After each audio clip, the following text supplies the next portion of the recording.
So, hi everybody, and welcome back to Podcast by Gulshan. Today we have siblings. We have Randa and we have Khalid, and they're siblings of my favorite person. Yeah, Leila is, I think, one of my most favorite people in the world. I love her, and you will get to know her as well because she will be coming in a little later. And yeah, she's just amazing. And I'm so honored to have you both. Thank you for being here. Thank you for having us. So I'm just going to start. Y'all are the younger siblings. Yeah, Leila is the oldest. Khalid is the youngest. I'm in the middle. Okay. So can you just tell me, your first memory of Leila? What do you remember? I have a very distinct memory of being on a beach in Hodeidah in Yemen, and these horrible children telling Leila to try to eat sand. And it must have really affected me because that memory never left. That's my first memory. And she happily was doing it. And I remember shouting and throwing stones at them. And so I must have been about, I would say maybe 5 years old. I'm just thinking about 5. And I do remember chasing them. And just shouting with rage. And so that's my memory. And Leila was totally unfazed. She was like, oh, yeah, I'll give it a go. That's my first memory. And Khalid, what do you remember of her? Yeah, something very different. And I don't think it's even really a specific moment. It's more Leila used to, and still does, sleep with music. And so ABBA and the Bee Gees were her favorite. Still today. And she would have a tape recorder that she would put under her pillow. Back in those days, an old tape recorder. And so now I cannot listen to ABBA or the Bee Gees without thinking of Leila and her music and how she would rock when she was listening, lying in bed. And it's strange. I mean, just it's just a feeling more than kind of a distinct picture. It's just a feeling of Leila when I listen to ABBA or the Bee Gees. Dancing Queen. Dancing Queen. Yeah. So did your parents ever tell you that Leila is born different, or did you just figure it out for yourselves? How was it for you? I don't recall ever having that conversation. And I don't think we ever really kind of thought of Leila as different. And I draw the parallel.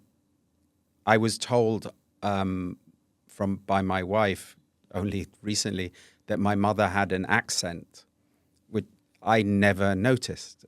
So I think it was the same as that. Leila was just Leila. It was never she's different than other people, or I think there was just an acceptance, I think. That's the way I perceived it. I don't recall having any distinct memory of... Yeah.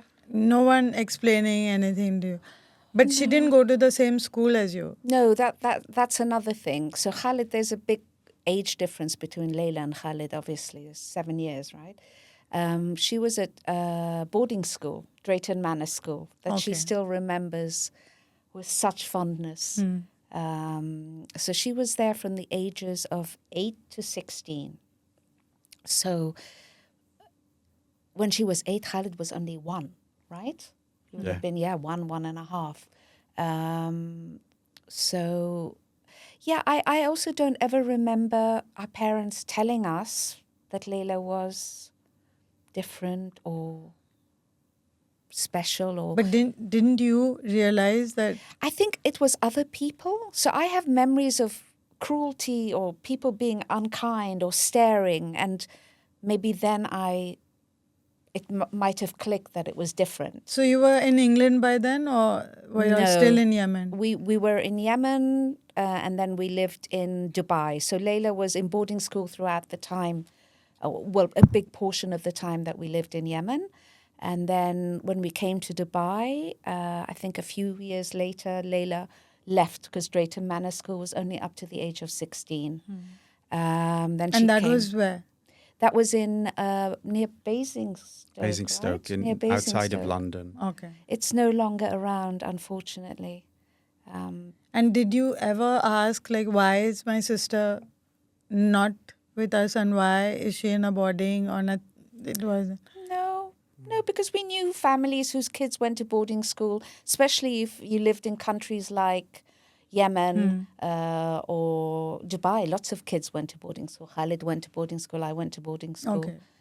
So it was quite common for kids to go to boarding school. So, but when you met during holidays and how was it with her in the house? Did you feel like you had to mother her No. or be nice to her? No, we used to argue. Okay. And we used to have fights with each other. So no, there was never look after your sister. I remember once my parents, I think my grandmother had passed away. I don't know if you still remember. And my mother and my father went for the funeral and left us with our housekeeper at the time. And I never remember them telling me, look after your sister, really. Just kind of behave, all three of you behave. So, I mean, how was Leila different or you didn't see anything? Did you? I mean, I think, the older we both became, we probably realized that there were I remember trying to teach her. So I used to think I was a good teacher. And as a kid, there's 2.5 years difference between Leila and I. I would, try and teach her. And I guess I understood that I was younger and she wasn't able to do the things that I was able to do. So I guess I probably made my own assumptions. So where was she lacking in? Only in her studies or with other stuff as well? Like I would see it as things like reading, writing, sometimes motor skills, like trying to get, trying to pick something up but it was mainly sort of that reading, writing, lack of some vocabulary. So I don't think I realized as a child that this was necessarily cognitive, but she just couldn't write and read like I could, and she didn't have all the words that I had. I don't know what your experience was. Yeah, so like you said, the age difference, I think, made my experience quite different. I think the things I remember mostly, so I think her social interactions were different. I've always found Leila to be, she wears her emotions on her sleeve entirely and they flip very quickly. So I have to say one memory I have of Drayton Manor School is where we were dropping her off at the end of a summer. She was crying because she didn't want to go. She saw two of her friends and immediately it was a flip. She was delighted to go and not even interested in saying goodbye to us. And so I think that stood out to me, that element. And then also, as a teenager growing up, I was like, I think most teenagers, very self-conscious and stuff. And Leila was never self-conscious. She always had an enormous self-belief in herself. And if she wanted to dance, she danced. If she wanted to do... And I think I looked at that, I think, with quite a lot of awe, really, when I was younger. So. And how was it with your friends when they came home and, did you ever have to explain to them when you were older, like teenagers, did you have to say, okay, this is my sister, and then Leila, can you do your own thing? Or was it okay if she just hung out with you? I mean, I think my brother probably has a memory of this, that I was a bit of it was uncool to have a little brother or your sister, trying to get into your space. So I think in the same way that I would tell my brother, go away, I would probably have said the same thing to Leila, go away, leave us alone, we're just too cool for you, kind of thing.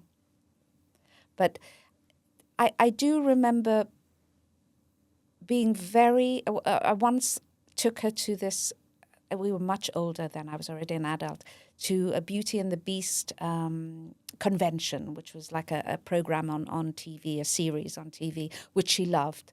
And it was up in Basingstoke or somewhere like that. And as my brother was saying, I mean, she has absolutely no inhibitions. She'll happily talk to anybody and not bothered at all, and will do exactly as she pleases. Not in a bad way, but just she was her. And I remember that I'd gone to get something, a drink or something, and she started chatting to this family with their children, also probably teenagers. And I remember them laughing and sniggering and saying mean things about Leila. I just remember that sensation and remember feeling that way. And I was so enraged and so angry. I didn't address them. I think I must have been in my early 20s. I didn't address them. But Leila was totally unfazed. And I remember looking over and thinking, you know, they were laughing in her face and they were like, "Who are you? We don't want to talk to you," or something like that, unkind. And she was like, "Oh, okay." And she just walked off to the next person. So I remember that quite distinctly. The first time I felt prejudice from people. But were you ever embarrassed? I think I was actually for a little bit embarrassed, but then very angry with myself for feeling that way. And I transferred that anger and rage towards those people who were being rude and unkind. So, yeah, I probably did feel it. Were you ever embarrassed by... Did you ever have to tell her, Leila, just stop being yourself? And I'd like to say that I never did that. I don't remember doing it, but I'm sure I did, right? I have no doubt that I didn't think it was made me cool with my friends or stuff to have a sister who had special needs and would act strange in front of them and stuff. Maybe I've just blocked it out from my memory. I don't remember doing it, but I'm sure I did. I think what I don't remember is ever witnessing what you just described. And maybe it's an age difference. Maybe it's because we didn't do the things together at that kind of time. I actually have a different memory of Leila in that I remember, and it's often leaving her with somebody or leaving her somewhere, coming back, and she had 3 new friends, you know, and I know going to a coffee shop where she used to pass and they all go, "Oh, you're Leila's brother." Okay. And so I remember that interaction from her much more than anything negative or discriminatory against her happening, which, again, maybe I witnessed it and I'm blocking it out, but that's kind of almost, I prefer those memories, right? She has the most amazing ability to disarm anybody. Yeah. And I think that is almost her superpower. But when we are young, we don't see that as a superpower. No. We look at it as a, as a fault. I'm sure. Yeah. I mean, one thing I'd say about Leila that I think she has a bit of an advantage is that if you don't talk to her or something, it's not immediately obvious. She doesn't have a physical disability or something like that. So, we could go walking and no one would notice or say anything. So I think that maybe shielded me a little bit from seeing any kind of discrimination against her. And I don't... It's much later in our lives that I take Leila to places and it's just her and I. So I don't remember that kind of discrimination at a young age, feeling it. Yeah, I think the age difference made a... Yeah, I'm sure. Because you were also in boarding school then. Yeah. And then university and so... I remember being a bit jealous because she always got presents. She always got attention. She was always the favorite, I felt. So as a young kid... With your parents? No, not with my parents. As a young kid, I remember feeling jealous because my grandmother treated her like she was her favorite.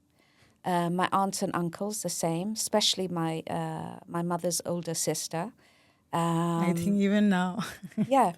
And I mean, now maybe I've grown up a little bit, but I literally cannot go anywhere without someone knowing Leila.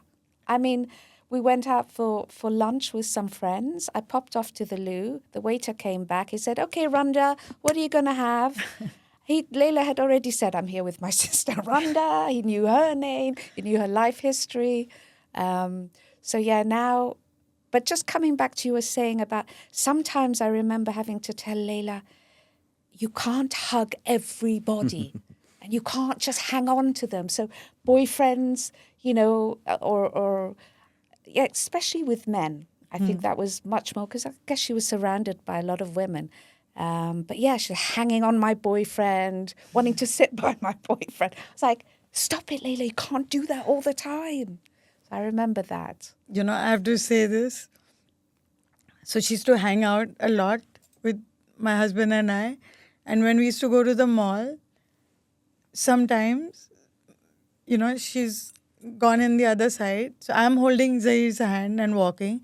And the other side, Leila, and Zahir said, "No, Leila, go hold Gulshan's hand." And she said, "Why, Zahir? I like holding your hand. Why don't you want to hold my hand too?" And I said, "Just hold a hand, it's okay." So 3 of us walking hand in hand in the mall. I can believe and he that. said, "It's really embarrassing, And he used to, and then, he just said, "You know what, it makes us so happy. So yeah, I'm going to hold a hand and walk." And then 3 of us holding hands and we're walking in the mall. Because it made her so happy. Yeah, she's to very do that. tactile. Yeah. Very. She likes to hold her. Even like I'm in the car and she'll want to hold my hand. I go, "No, your hands are hot. I'm driving." Yeah, but I have driven with one hand Yeah. for the longest time. And she's holding on to my hand. And then she says, "Do you want me to tickle you?" I said, "Okay, if you want to." So she's tickling my arm. Yeah. And No. that's how we would drive. And then we are listening to That's ABBA. dangerous driving. You need both hands on the wheel. Yeah, it's, yeah. Yeah, but she's very tactile.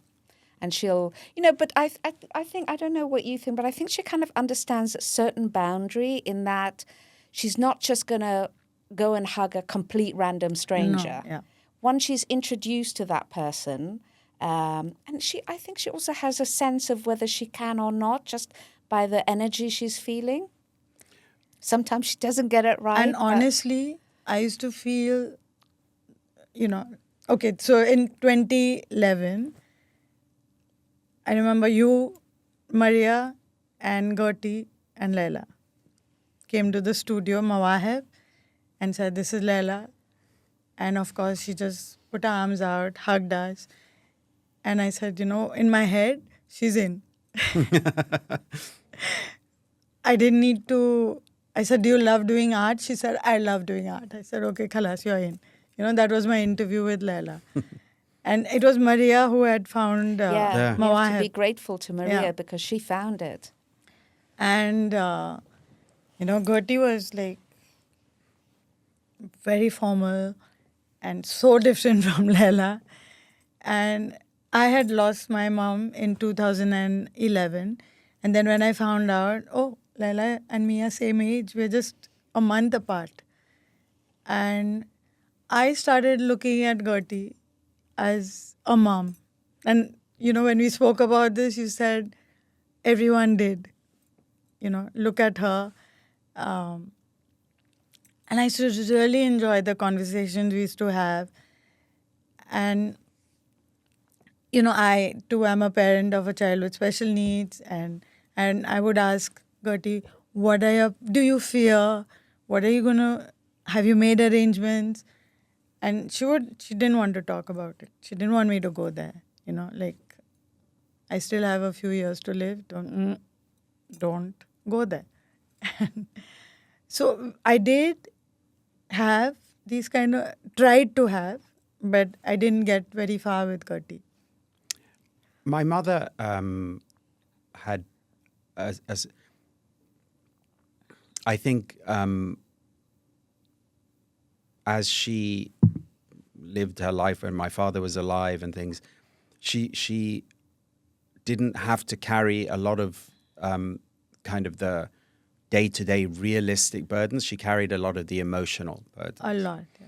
And I think when my father died, she also, she wasn't a realist. she would rather pretend it wasn't happening than address the reality of things. Yeah. And so I think that was probably part of it. Not so much that she thought she was going to live longer, but she just didn't want to address those as issues. And so I think that's probably the reason why she was. Yeah, I would agree with Khalid. I think also as a parent, there's a sense, this guilt. You don't want to bestow that responsibility on your other children, but at the same breath, you know, there really is no better alternative. I know that at one point she even considered, I don't know if you remember Anami, that she had considered that family, but it was not really viable. So I think I agree with Khalid. I think she hoped that it would be how she imagined, but she didn't want to, you know, evoke that kind of responsibility or on others. But I think I don't know about Khalid, but I think we always are kind of Did you either of you ever address it and say, you know, we are going to be there, and how or was it just organically? I don't know. I think it was organic. I think it was implied that we would always look after our sister. It was also, I think we were aware that this was a conversation that my mother didn't want to have or struggled to have. But I think we... Would you have liked if she had spoken to her about it? Because a lot of parents are Doesn't watching, change. you know, a lot. Yeah. So what should be the right thing, you know? As a parent, I'm asking. So I do believe, and I think unfortunately our family as a whole were never very good at discussing emotions, discussing difficult things. It was never a forte with us, and I think in my own personal mental health journey, I've realized that if you don't talk about something, it will never get better. And so I would encourage people to always talk about things. And I think the outcome of that, be aware that it can be a bad outcome, right? You could find out that actually your kids don't want to be responsible for their sibling, or, but better you know that before than afterwards. But equally, I think probably the biggest thing that will come out of it is you will have, I think, a release, a sense of freedom that you've addressed a difficult issue. And you'll realize it's probably not quite as big as you thought it was. There'll always be look, we're so lucky that we have, you know, financial security and these opportunities to give it. And I'm sure there are many families that don't have that and will face significant problems. But if you are lucky enough that you have those options, you'll find the solutions. And not confronting them isn't going to make it any easier to get there. So that resonated that you said parents are watching and they want to think what to do. I would always encourage them to talk about it. It's never easy, and it doesn't all have to happen at once. And if the siblings don't want to do it, that's fine as well. Yeah. Then I always say that it is the parents' responsibility to make arrangements. Yeah. You know, it's not the siblings' responsibility. They did not bring the child into this world. They did not bring, you know, it's as parents who brought this child into the world. It's our at least. Yeah, but now it's our responsibility. So both Khalid and I are in a situation that my mother was in. And, you know, I'm very clear that I'm not even going to want to ask our children, don't know about you, they ask them and they say they will do it out of duty is for me as bad. It's a burden. As asking them. And I feel like it's in a second generation, it's very unfair. Yeah. So I do have this worry that what's going to happen to Leila if I pass away before her. I know that I'm lucky I have my brother, he's younger, but, you know, we just don't know. So this is actually probably a discussion we need to sit down and talk about. I have an idea in my mind, but it's definitely something I would have to sit and talk to Khalid about. And I believe we carry the same burden as our parents did, even if, they're not here anymore. I understand your point about we didn't choose the burden. Yeah. But, we have this expression, you don't choose your family, right? So I think we've always lived our lives and the experience we've had is that it wasn't a choice for us whether or not we would be responsible for Leila, for each other, right? And for our children and the whole, we all have this shared responsibility, whether we chose it or not. But you're right. I mean, you can't force the siblings to have that. They have no, it's not a given responsibility, Exactly. right? They have to take it themselves if they want to or not. And it's lucky that y'all are both in the same city.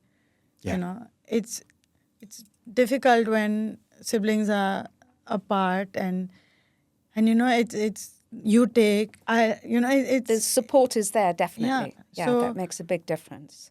You're you not know alone. that if you have to travel or something, Absolutely. Khalid is there. Absolutely. So it takes a big Takes a lot of village. makes I it think much that's easier. what Yeah. Hillary Clinton said, that It it takes a village. Yeah, it does. It's true. And so that's so true for Leila. And I think Mawahib represents that as well, because so many things Leila has learned in these, 14 years since they moved here, that we couldn't have taught her. It was Mawahib and you and the infrastructure there that taught her that. We wouldn't even have thought of teaching her these things. So the first thing was Gertie would come every single day to drop and to pick. Yeah. And I said, okay, Leila is very competent. She can travel in the metro. And she said, how Gertie was. Like, don't go there. That's not happening. I said, Gertie, I'm going there and it is happening. It's going to happen. Leila is going to use the metro on her own. And she said, no, it's not. And, because I was hanging out a lot with her, so I would say, okay, I'll meet you in More Cafe. She loved More Cafe. And she'd say, first she said, but how will I even find it? I said, ask. You have a mouth? Ask them. Where is More Cafe? I don't know how to go. Ask someone to drop you there. And it started, I'll meet you. First, okay, Gertie would drop her to the mall. And then I would say, Leila, where are you? Meet me here at More Cafe. It was always More Cafe because she knew that. And she felt comfortable. So I would be sitting there and saying, okay, I hope she just makes it. And she'd show up. She'd have her coffee, which she loves. And then she said, okay, now I'll call my mom and I'll tell her I finished and I'm going to meet her again. I said, okay, but you go to your mom. Ask her where she is. And then, it started with really small little steps. And that wouldn't have happened without you. I'll tell you the honest truth. I remember the first time she took the metro, I followed her.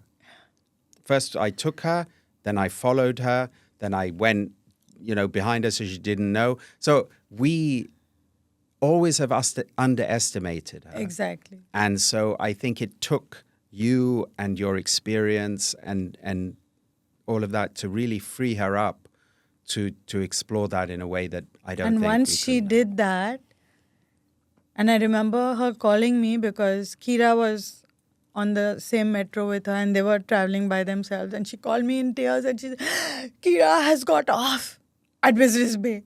I said, and where are you? And she said, I've gone to Mall of the Emirates, but I'm coming back. She got remember. off Yeah. at Mall of the Emirates or whatever the next stop was. She got off there. But she called me and she said, Kira just got off. And she came back.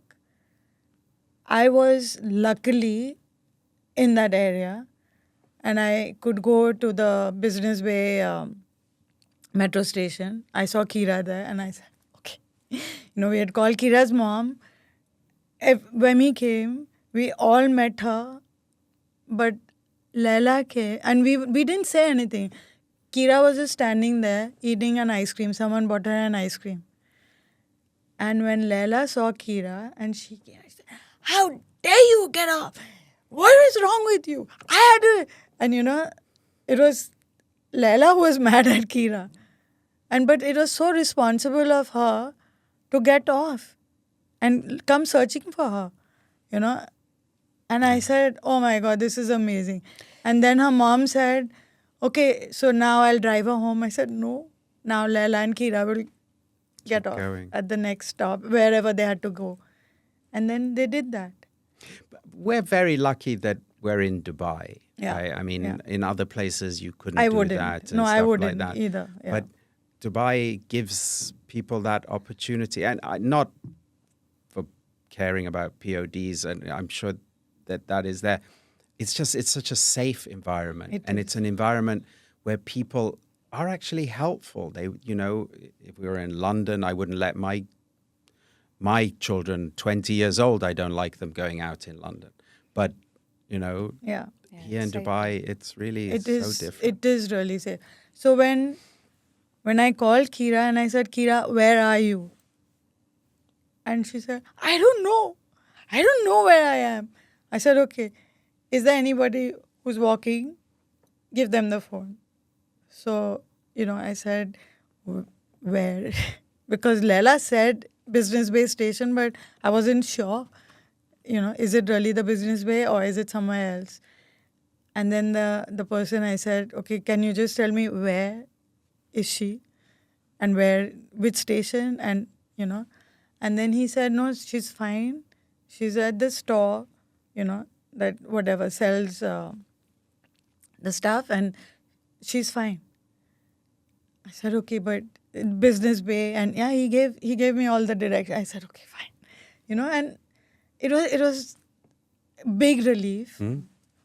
It was scary for all of us, but Leila was the one who took the decision, and she said, "No, this is." She is very maternal. She's very. You see her when I see her in Mawahib with other children, other adults. Sorry, no matter what caring, age they are, she kind of brings them in. She's like the mother hen kind of thing. She's very loving. Yeah, I'm just laughing because she's texting me from the other room. So, when I used to walk in, there were days when Zara's had a seizure and I've had a bad night. She would sense it. Yeah. She'd just come, put my head. She's much taller than me. She put my head was on her shoulder, and she said, "Okay, it's going to be fine." I didn't have to tell her that it was a bad night. She sensed very it. intuitive. And I would feel, "Oh my God, am I just transferring all my negativity to her? I don't want to do that, But in that hug, I would just melt. And I needed it. And I said, "Leila, it makes me feel so good. I need this hug." And I felt like I was taking a little bit of her energy. And I used to feel guilty for doing it, but I don't think you did, Gulshan. I don't know. though. I It felt makes her feel good to help people. You see that she and it feels doesn't. better. She doesn't carry your pain. So she's incredibly intuitive. She can sense when things are wrong. She'll give you truly genuine concern and love. But when you walk away or separate, she doesn't carry that burden with her. This is something I amazing. know, but I always about felt Leila. I just hope I'm not No, transferring it to her. In the same way that no But one I can hurt her. wanted it at the same time. In the same way no one can embarrass her or hurt her. It just doesn't touch her. She has this great gift for that. And she's also incredibly resourceful as well. So just talking about that incident with Kira, there have been a couple of times that I've lost Leila. One particularly at the airport, coming back recently from Germany. For some reason, as we were walking, I was ahead of her. She decided she wanted to pop to the loo, but not inform me. So I'm walking along, and then I turn around and realize she's not there anymore. And this is luckily in Dubai airport. And she's not there anymore. Now, she doesn't have her phone with her because I take out the SIM card when we're traveling. So I'm panicking, of course. And I'm thinking, I'm not worried that something bad will happen, but I'm looking around and thinking, what do I do? So I decide to go and ask them to do a call out on the tannoy. But Leila very cleverly goes back to the same shop we've just come out of and says to them, oh, I've lost my sister. So the man says, okay, I'll come with you. And he walked her on the way down. I don't know if she heard the message on the tannoy, but luckily there she was, she arrived. So she is incredibly resourceful. She knows what to do in those situations rather than sit and panic. I, on the other hand, was just panicking. Yeah, it's happened in Mall of the Emirates. She finds a security guard. Goes to the information. They make a call out, and I'm just there panicking. Where are you? So, yeah. And she even travels abroad She alone. travels alone abroad, And that was like, again, with Gertie, I said, she can. Gertie, please just trust me. She can do it. You don't have to do. And I said, you're getting older. How long are you going to carry on doing this? She is capable. Please trust me and trust her. She can do it. And then I would pray, please, let her do it. Yeah, and I mean, the only problem is a little bit about direction. So we always make sure that her left and right. Yeah, she doesn't. Has no idea. That she's taken to the plane and picked up from the plane and taken out to collect to the people picking her up. But on the plane, she'll chat to her next door neighbor. If her next door neighbor doesn't want to talk anymore, she'll get the hint. But usually she'll make firm friends everywhere she goes. I mean, even when we travel together, some poor guy gets sat in the middle because I like the aisle, she likes the window. I generally don't like to talk on flights. I just put on my headphones. Leila will be having chats with them. He'll be sharing his food with her. They'll have exchanged names. And I'm like looking over and they're the best of friends. And he doesn't even know I'm traveling with her. It's amazing. I was just telling you that my whole family, everyone knows Leila. And everyone knows Leila's hugs. And, they all want, when I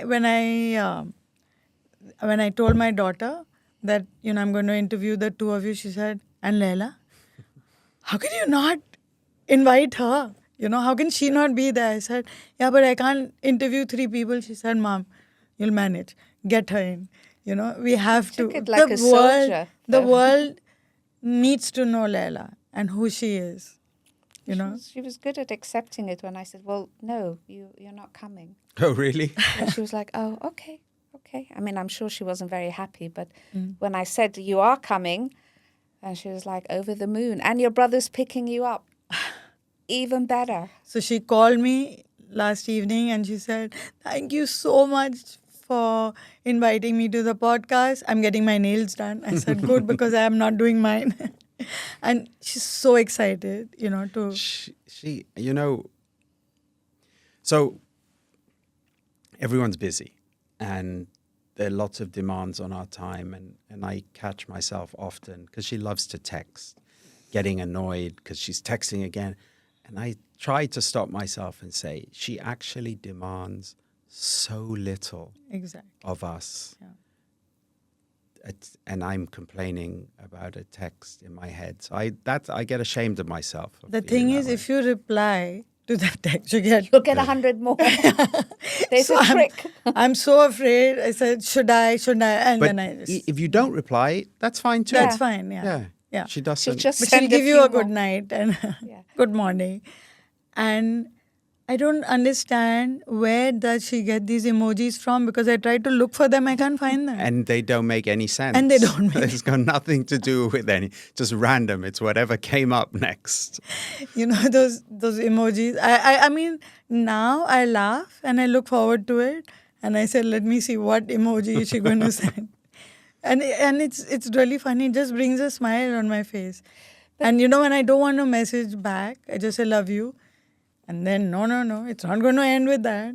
Then she has to say that she loves me too, and it goes back and forth. But it can be a problem, and I have had to address this, with people calling me up, complaining that she's contacting her husband, or I mean, I've had at least 4 or 5 occasions. So people are not all happy with that, Not and they're all, not willing to accept it. And the only way to deal with it is to delete their number from her phone, and then it's done. And I also encourage people not necessarily to give her their number. But like when we colleagues, had friends these- of mine, I tell them, don't give her your number because she will inundate you. She can't stop herself. Yeah, but she loves it and it makes her happy. Sure, but Yeah.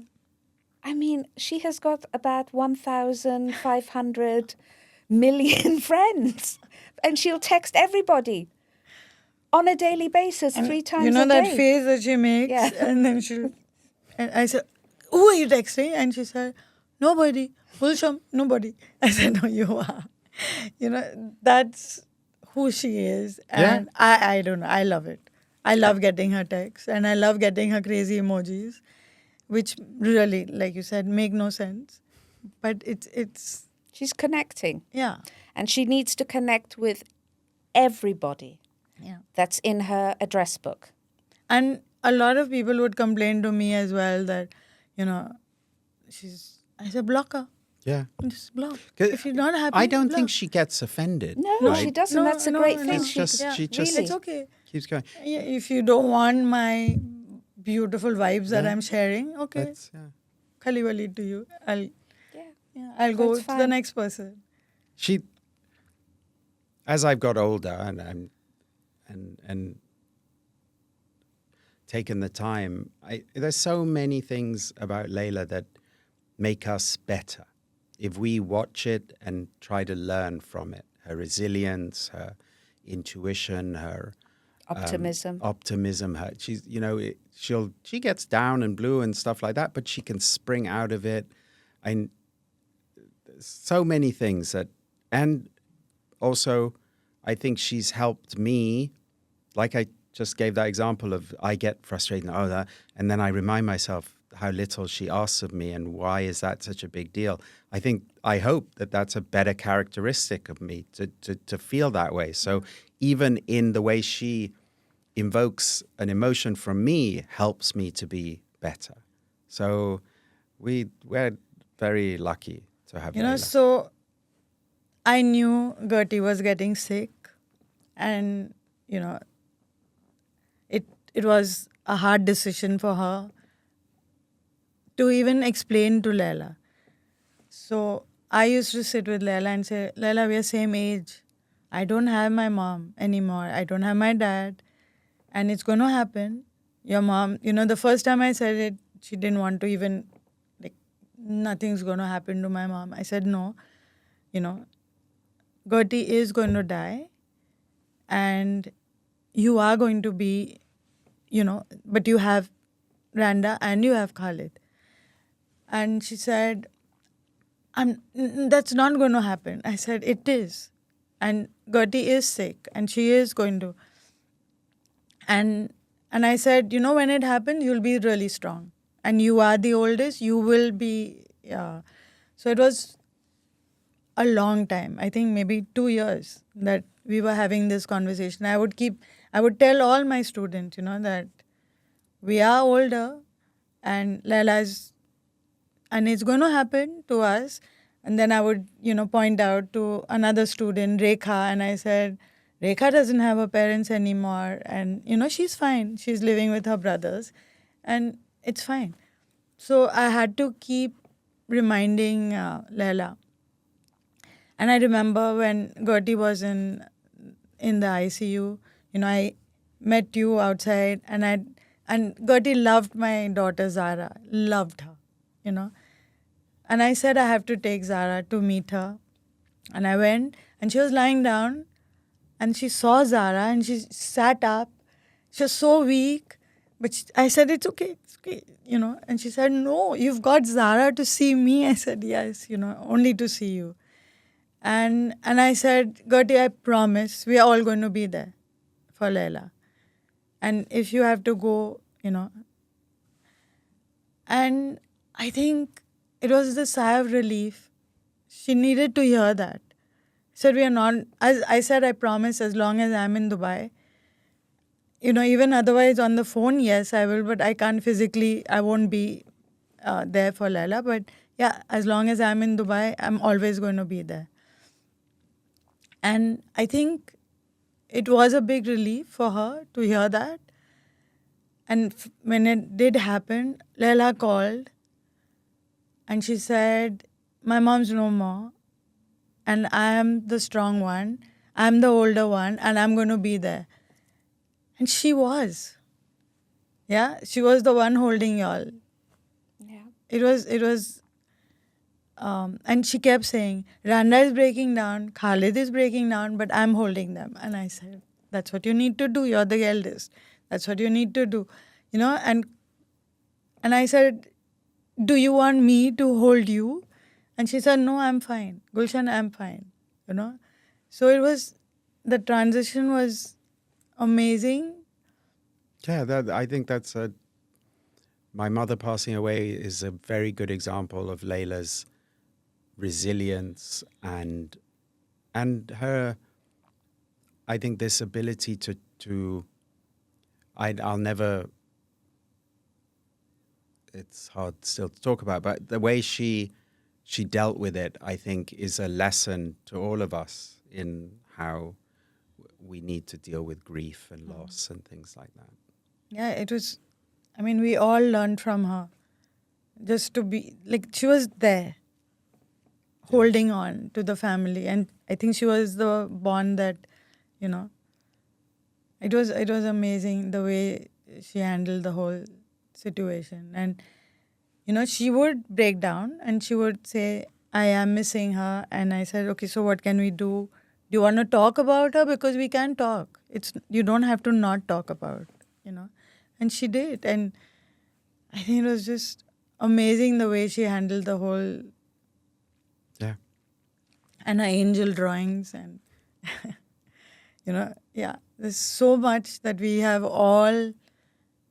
Our lives are enriched because we have Leila in it. Yeah, it's interesting. I read a lot about parents of children with any kind of disability.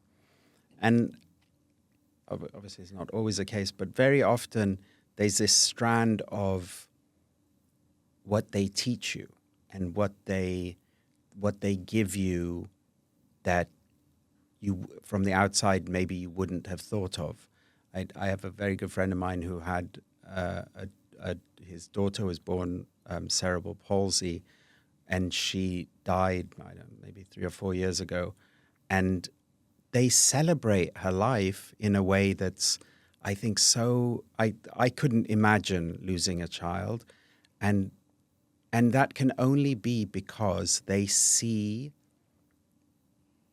what she gave them in that time. And that they don't, that you don't see from a parent of a child that doesn't have any challenges. They don't recognize it so easily. And that's something that, again, I think it teaches me, and I hope it makes me a better parent, that I observe these things. So just another example of how Leila helps us be better. I think so, yeah. I think everyone needs a Leila in their life. They would be so lucky. So can I get Leila in now? Yeah, Yeah. absolutely. Sorry, Khalid, but Can I just move this? Yeah, sure. So hi, friends. Now we have the famous Leila that we've been all talking about. Leila, welcome to the podcast. I'm so happy to have. It's so happy to invite me, Gosam. It's so nice to invite me with Randa. I was very happy to have it with Khalid and Randa. Yeah. Are you happy to be living with Randa? Yeah, Randa's my best sister, and I like her so much. And Khalid is your best brother? He's my best one. Yeah. Yeah. And I know if I ask you right now, who do you love more? Right now you'll say Randa, and then as soon as you leave the room, you'll say it's Khalid. You sure it's not Gulshan? No, it's Gosam. There you go. Yeah? She loves you the best. I love you the best, Gosam, because I'm missing you so much. Me and too. I haven't saw you for sometimes not coming to the studio and see Abdallah's work. I'm sorry. But you're most welcome to come anytime. My house is always open to you. Come have a meal. When it gets a bit cooler, goes a bit. And we've been too- traveling as well. Yeah. Yeah. Anytime you're welcome, right? Yeah. We love having you. And what do you think I love most about you, Leila? I don't know. What do you think? The bear hugs. Yes. Your hug. Yeah, she does give the best hugs. I The have to best say. hugs in the world. And how is it living with Randa? Is it hard? No?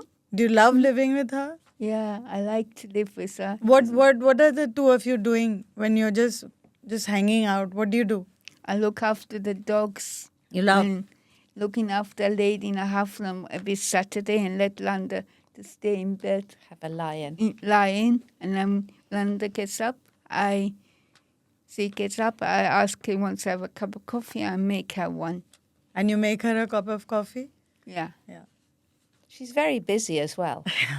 She's got a better social life than I have. And she looks. She was out every day last and she week. goes around with Karen. I mean, they're going and looking at all the sites of UAE, not Dubai only. Literally. They go to Abu And then Dhabi again, the coming Saturday. Wow. Like I said, a far better social life than I have. So do you like living with Randa, or would you like to live on your own? I like to live with Landa Why? because I don't feel like to live on my own let. You don't like to live on your own? No. And- I'd like to say I want to, but I want to miss Landa so much. And I like her Who takes care of who? Does Randa take care of you, or you take care of Randa? I take care of Landa. When Mommy passed away, I take care of both of them. How did you take care of both of them when Mommy passed away? Because I was thinking on the eldest sister, and I know Mommy says, look after Khalid and Landa when he passed away, and that's what Mommy told me. So how do you take care of them? What do you do? Go close near them and stay with them. And you're always there for them, right? Yeah. And what would you like? What would you like to do with Khalid and Randa? Would you like to go on a holiday with the two of them? What would you really like them to do with you? I like to take Khalid and Landa on the cruise ship. On a cruise ship. To let them have a sailing ship. Yeah, no, I'm not a big fan of cruises. Or go to the nice hotel in Abu Dhabi and have a girls' night Yeah, out. maybe we'll do So that actually. I was thinking about that last year. A staycation. We do that But, sometimes. Yeah, we can do that, I Landa. think we're due another staycation. Maybe we'll do it in October. Yeah, That's Yeah, nice. a long weekend. yeah, I like that. Till Go Mom. to Fujairah or Ras Al Khaimah. Yeah, because my wife is very busy, and Chrissia likes me so much, and Jenny. Who doesn't like you? Everyone who knows you loves you, Leila. Yeah, everyone likes me. And you love everybody, right? Yeah, Is there I like- anyone that you don't like? No, No. everyone. You love everybody. Yeah, and everyone's thinking where's Gosun because everyone's missing you at my wife. And Leila, I learned so much from you. You're such a giving person, right? And I just pray that you always have this personality of yours and you send the sweetest messages. And where do you find these emojis from? On my phone. On your phone? I love your Already messages. I And already sent congratulations to the teacher Andrew. Congratulations for? The teacher day. Oh, today's Teacher's Day. Can you show? Because you came telling me that you got something for me. Can you show it in that camera there? Yeah. Wow. Thank you. That's for Teacher's Day. Yeah. I love you. And you always write Randa and Khalid's name. And no dogs? No, There's no one else. Usually it's everybody. Mila, Maria. no, this is a teacher card, Landa. It's for the just teacher, Leila, Randa, yeah. Khalid. Oh. And there's somebody. And Vemi. Lemmy's up on the top, and Jenny and Show it to the camera so they can see it. Chrissia, the favors too at my wife. studio. Thank you. That's beautiful, Leila. I And we didn't- all love you.